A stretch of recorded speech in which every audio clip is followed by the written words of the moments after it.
ಯಾವ ದೇವಶಿಲ್ಪಿ ಕಡೆಗನು ನಿನ್ನ ಕವಿ ಕಾಳಿದಾಸ ಕಲ್ಪನೆಯು ಚಿನ್ನ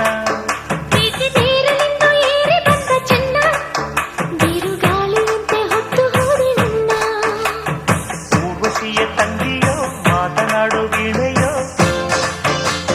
ಮನ್ಮಥನ ತಮ್ಮನೋ ವಾತ್ಸಾಯನ ನಂದನೋ ನಿನ್ನಲೇ